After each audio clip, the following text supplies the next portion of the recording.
আসসালামু আলাইকুম। আমাদের বাড়িতে কোনো লেচু গাছ নেই। আমার ফুফুর বাড়িতে একটা লেচু গাছ আছে। তাই চিন্তা করতেছিলাম অনেক দিন ধরেই যে লেচু পাকলে ফুফুর বাড়িতে গিয়ে লেচু খাবো।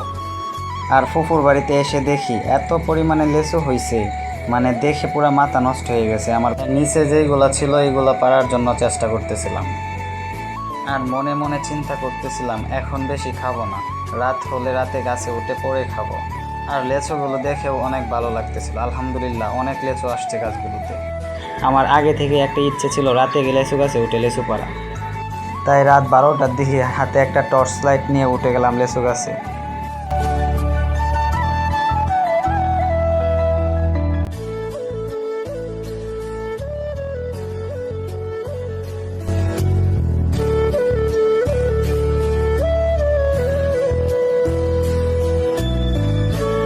মাশাআল্লাহ, এত লেচু আসছে, যেদিকেই টর্চ লাইট ধরি ওইদিকেই শুধু লেচু আর লেচু।